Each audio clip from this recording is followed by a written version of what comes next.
بسم اللہ الرحمن الرحیم۔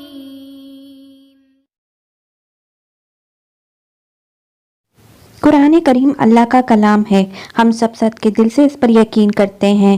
اللہ نے قرآن ہمارے لیے نازل فرمایا، اس بات سے بھی کسی کو انکار نہیں۔ چونکہ قرآن ایک کتاب ہے، اس لیے اسے ہمارے گھر کے بزرگوں نے اپنی زیر نگرانی اور باشعور ہماری خواتین نے مطبخ اور مکتب ایک ساتھ چلاتے ہوئے کب اپنے بچوں کو ناظرہ پڑھا دیا، بچوں کو اس کا احساس ہی نہیں ہوا۔ اس کے ساتھ ہی اس مکتب سے بچے اردو پڑھنا اور لکھنا بھی سیکھ کر اٹھے۔ اس کے بعد اسکولوں میں داخل ہو گئے۔ زیادہ تر مسجدوں میں مدرسے چلتے ہیں، جہاں مولوی حضرات نے بچوں کو ناظرہ کے ساتھ حافظہ بھی کروا دیا، مگر قرآن فہمی کا شبہ تشنا رہ گیا۔ بہت فخر سے یہ بات کہی جاتی ہے کہ قرآن دنیا کی سب سے زیادہ پڑھی جانے والی کتاب ہے۔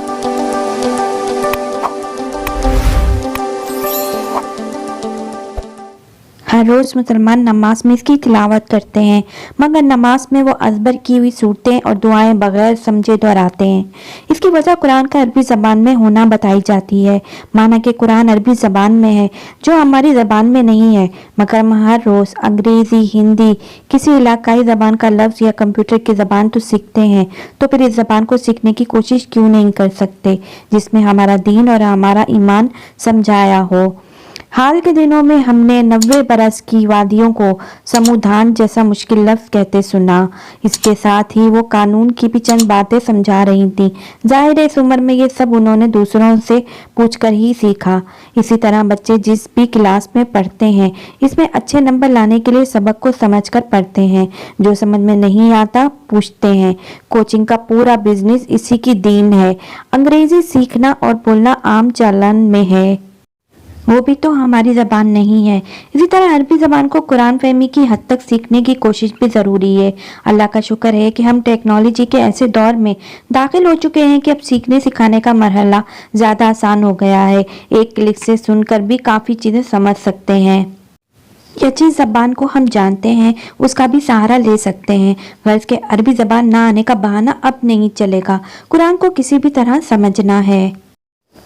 قرآن اللہ کی کتاب ہے اور اس نے یہ کتاب ہمارے لیے نازل فرمائی، تو وہ اس کتاب میں ہم سے کیا کہہ رہا ہے؟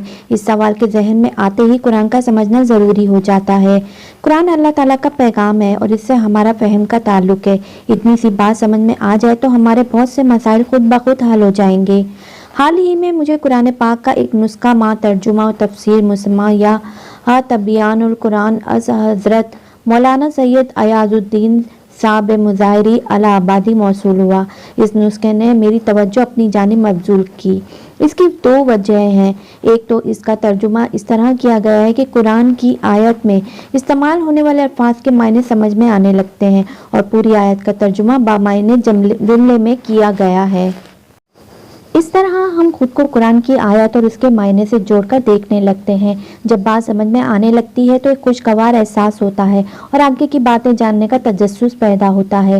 دوسری اہم بات یہ ہے کہ آخر میں بطور ضمنیہ قرآن کے مطالبے کی ایک طویل فہرست موجود ہے، جو بالکل آسان زبان میں وہ تمام عنوانات پیش کرتی ہے جن پر نگاہ پڑتے ہی ان کی تفصیل جاننے کی طلب پیدا ہوتی ہے، اور اپنی کوتاہی پر خود بخود سوالیہ نشان لگنے لگتا ہے۔ مثلاً قرآن کے نازل ہونے کی غرض و غایت کی نشاندہی اس کی چند آیتیں اس طرح کرتی ہیں۔ سورہ ال عمران کی آیت نمبر 138 پر نگاہ ڈال لی تو معلوم ہوتا ہے کہ یہ کھلا ہوا ایک اعلان ہے تمام لوگوں کے لیے اور اللہ سے ڈرنے والوں کے لیے ہدایت اور نصیحت ہے۔ کیا ہم نے اس اعلان کو غور سے سنا اور سمجھا؟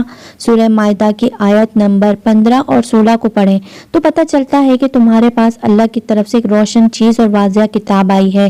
اس کے ذریعے اللہ ایسے لوگوں کو جو اس کی رضا کی پیروی کریں سلامتی کی راہ دکھاتا ہے۔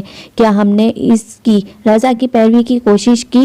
سورہ مائدہ کی ہی آیت نمبر 48 میں ہے، اور ہم نے یہ کتاب آپ صلی اللہ علیہ وسلم کی طرف حق کے ساتھ اتاری ہے، جو ان کتابوں کی تصدیق کرنے والی ہے جو اس سے پہلے آ چکی۔ کیا ہم نے قرآن سے پہلے آنے والی کتابوں اور اہل کتاب کے بارے میں کچھ جانا؟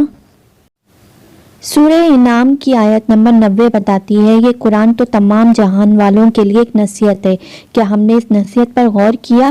سورہ انعام کی ہی آیت نمبر 157 میں اشارہ ہوتا ہے اب تمہارے پاس تمہارے پروردگار کی طرف سے ایک روشن دلیل ہدایت اور رحمت آ چکی ہے، کیا ہم نے جاننے کی کوشش کی کہ ہمارا رب کس بات کی ہدایت کر رہا ہے؟ اب ذرا سورہ یونس کی آیت نمبر 57 پر نگاہ ڈالتے ہیں، اب تمہارے پاس تمہارے پروردگار کی طرف سے نصیحت آئی ہے اور دلوں میں جو روگ ہے اس لیے شفا ہے اور رہنمائی کرنے والی ہے اور رحمت ہے ایمان والوں کے لیے، کیا ہم نے دلوں کے روگ کی بابت جاننے کی کوشش کی؟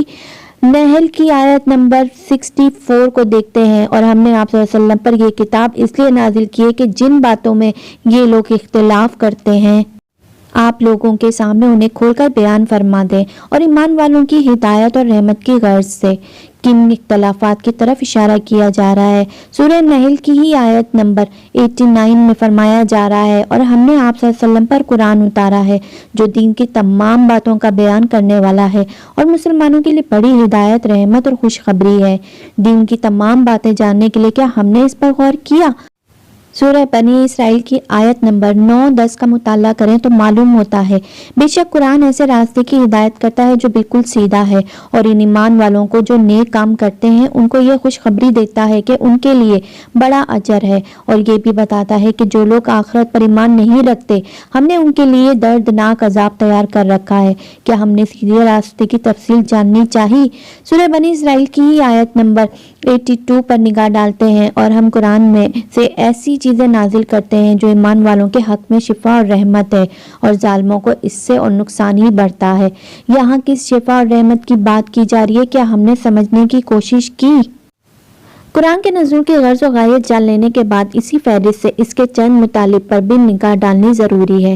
مثلاً قرآن ہمیں بتاتا ہے کہ اللہ ہی خالق، مالک و رازق ہے، علم غیب کا خاصہ فقط اللہ کے لیے ہے، حضور صلی اللہ علیہ وسلم اللہ کے رسول ہیں، ہمیں حضور پاک کا خلق عظیم اپنانا ہے، معجزے اللہ کے حکم سے ظاہر ہوئے، اللہ نے قرآن پاک نازل فرمایا تو اس کے اغراض و مقاصد بھی بتائے، اس میں فرشتوں اور قیامت کا ذکر ہے، قیامت کے نزدیک رونما ہونے والے واقعات جیسے یاجوج ماجوج واپس الارض کا ظاہر ہونا اور حضرت عیسیٰ کا نازل ہونا شامل ہیں، مرنے کے بعد جی اٹھنا اور اس کے بعد کی زندگی، عالم برزخ کے حالات، قیامت کی سختی، نفس نفسی کا عالم، شیطان اور باطل معبود اپنے تابعداروں سے الگ ہو جائیں گے، قیامت کے دن حساب کتاب ہوگا، ہر عمل کی جزا اور سزا دی جائے گی، عبادات کا ذکر اور طہارت کی تفصیلی بیان جس میں وضو، حیض اور جنابت وغیرہ کے معاملات کے ساتھ ہی نماز کی باجماعت ادائیگی، تمیم تکثر نماز پڑھنے کا طریقہ، نماز کی حفاظت، خشوع،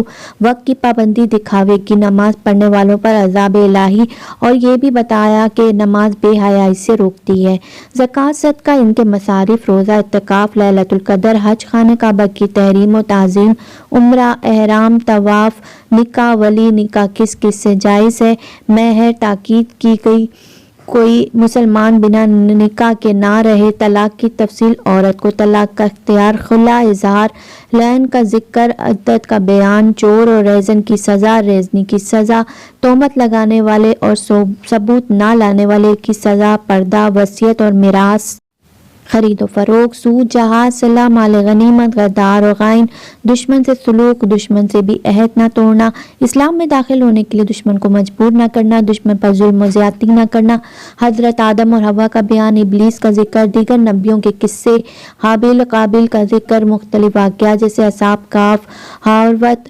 ماروت وغیرہ، حقوق العباد میں والدین، ہمسایہ، رشتہ دار، زوجین، غلام، یتیم، مسکین، سائل، مہمان، دشمن کا حق، قرآن کریم پڑھنے کے آداب، مجلس کے آداب، مسجد آداب، معاشرت، والدین کے ساتھ ہی بزرگوں کے آداب، اہل اسلام کے آداب، سلام کے آداب وغیرہ کا بیان ہے۔ قرآن کے مطالب کی اس طویل فہرست سے واضح ہو گیا کہ زندگی کے ہر چھوٹے بڑے مسئلے پر قرآن ہماری رہنمائی کرتا ہے، لہٰذا اسے سمجھ کر پڑھنے سے ہی ہماری دنیا و آخرت دونوں سنور سکتے ہیں۔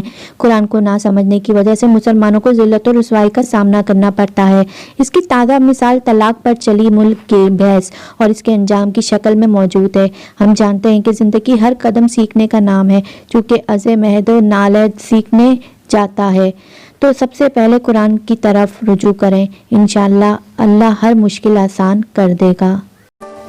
اسی طرح کی دینی دنیاوی انفارمیٹیو ویڈیوز اور ٹپس دیکھنے کے لیے ہمارے چینل کو دیکھتے رہیے۔ آج کی ویڈیو آپ کو کیسی لگی یہ ہمیں کمنٹ باکس میں ضرور بتائیے گا۔ اپنا خیال رکھیے گا۔ اللہ حافظ۔